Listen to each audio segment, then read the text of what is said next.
नाज़रीन अस्सलामु अलैकुम। शहज़ादा करीमी चैनल पे खुश आमदीद।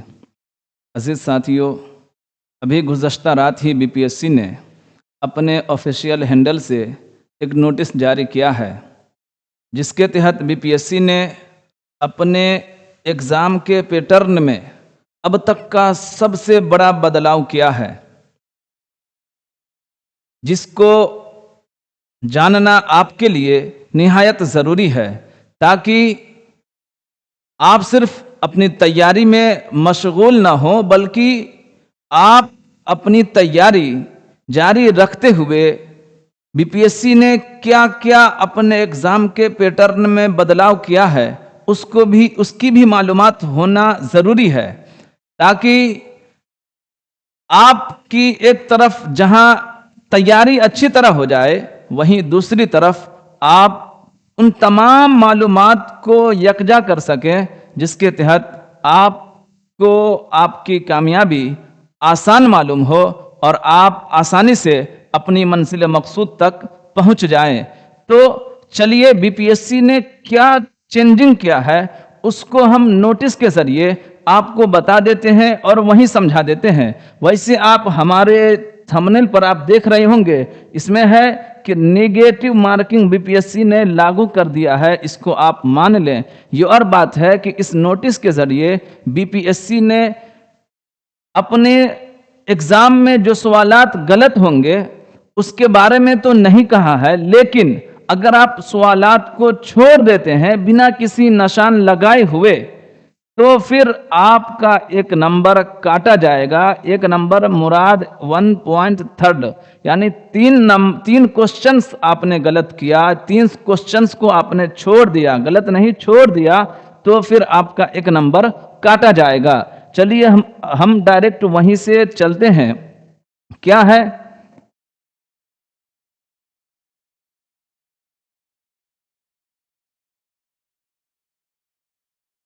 ये नोटिस आपके सामने है। ऊपर के 2 पैराग्राफ में उन्होंने अपना उद्देश्य बताया है कि हम जो ये चेंजिंग लाए हैं, ये क्यों लाए हैं? वो इसलिए लाए हैं ताकि एग्ज़ाम एक मुनज़्ज़म तरीके से पारदर्शित, यानी किसी भी तरह का किसी को कोई डाउट क्वेश्चंस ना हो, इसके मद्देनज़र हम ये चेंजिंग किए हैं। उन्होंने कहा कि अब तक जो एग्ज़ाम हुआ करता था वो हुआ करता था ए बी सी डी, यानी बीपीएससी सिर्फ और सिर्फ टीचिंग एग्ज़ाम नहीं लिया है या नहीं लेता, बल्कि बिहार में बहुत सारे एग्ज़ाम्स को वो आयोजित कराता, मुनाकिद कराता है। इसीलिए वो कह रहा है कि अब तक जो एग्ज़ाम हो रहा था वो ABCD इस तरह के सवालात आते थे। MCQ मल्टीपल चॉइस क्वेश्चंस, जिसकी हिंदी बहुविकल्पीय है।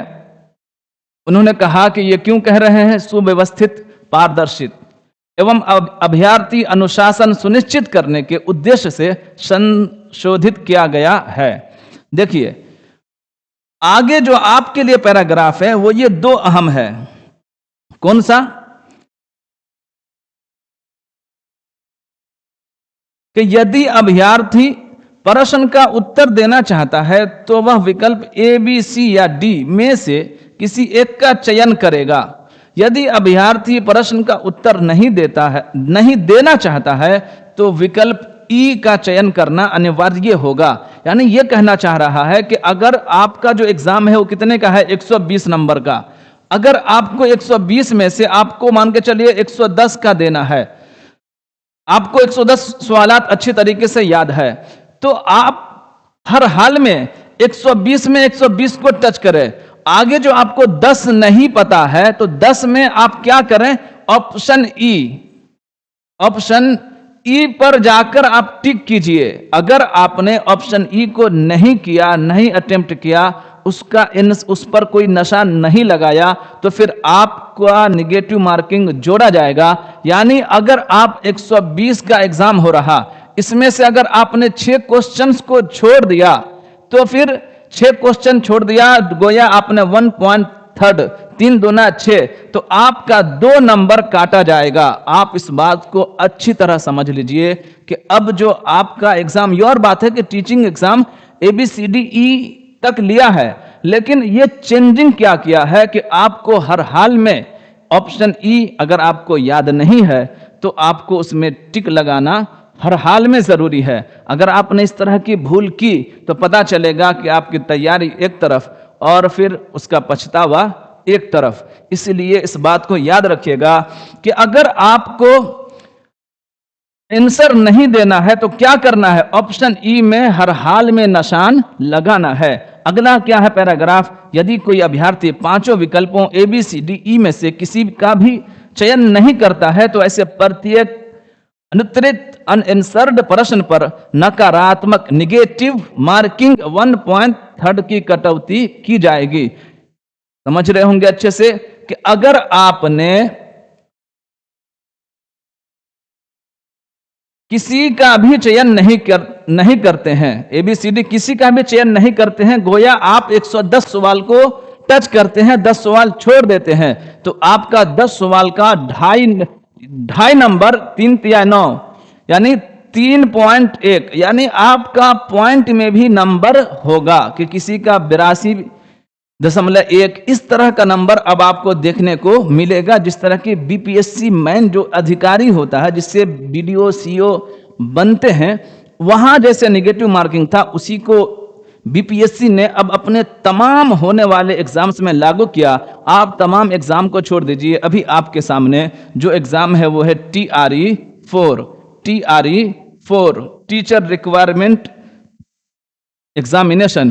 तो आप ये याद रखिएगा कि अब जो MCQ मल्टीपल चॉइस क्वेश्चंस के जो सवालात आते थे उसमें क्या चेंजिंग किया है कि एक ऑप्शन E दिया है, ऑप्शन E दिया है, सिर्फ दिया ही नहीं है, अगर आपने इस ऑप्शन E को, अगर आपको आंसर नहीं बनाना है और आप उसको खाली छोड़ देते हैं तो फिर आपके लिए निगेटिव मार्किंग है। अभी तक इन्होंने ये नहीं कहा है कि अगर आप सवालात को गलत करते हैं तो फिर आपका नंबर कटेगा, ये नहीं कहा, लेकिन ये जरूर अब कह दिया है कि ऑप्शन E को हर हाल में टच करना है। अगर आपको उसका आंसर नहीं देना है तब भी। इससे क्या पता चला कि आप सिर्फ एग्जाम में सवाल के जवाबात बनाने में नहीं रह जाएं, बल्कि जब आप एग्जाम दे लें तो आप एक बार उस कॉपी पर, उस पुस्तिका, उस सवालिया पर्चा पर एक निगाह जरूर फेरें।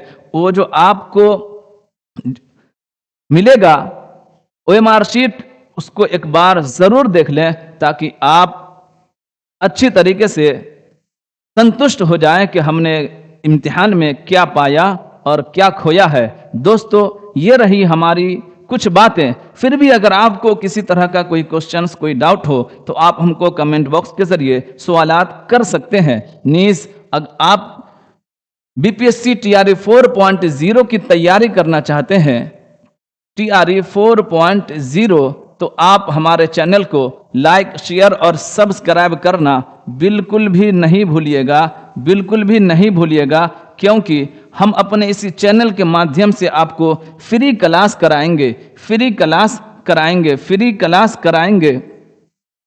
तमाम सवालात आपको एक से एक सवालात इस पर देखने को मिलेगा। इसलिए आप चाहते हैं कि आप अपनी तैयारी अच्छी तरीके से कर लें। आपको हमारी बातें ऐसी लग रही हो, लेकिन आप याद रखिएगा जब हम क्वेश्चन से लेकर आएंगे, जब इसकी क्लास शुरू करेंगे तो सवालात आप देखिएगा तो आपको अंदाज़ा होगा। यकीन मानिए TRE 4.0 को तो फोड़ के रख दिया जाएगा इंशाअल्लाह ताला। इसीलिए आप भरोसा रखिए, जब क्लासेस शुरू होगी तो फिर आप सवालात का जो लेवल होगा वो भी आपके सामने होगा। इसीलिए हम आपसे आखिर में फिर से गुजारिश करते हैं कि आप हमारे चैनल पर नए हो तो चैनल को लाइक, अपने दोस्तों को शेयर और सब्सक्राइब करना बिल्कुल भी नहीं भूलिएगा। उम्मीद करते हैं कि हमने जो समझाया वो आपको समझ में आया होगा। अगर फिर भी कोई डाउट हो तो आप क्वेश्चंस कर सकते हैं। दोस्तों, यही रही चंद बातें, दीजिए हमें इजाज़त। मिलते हैं अगली क्लास में। फ़कत वस्सलाम, आपका भाई शहज़ादा इंतखाब।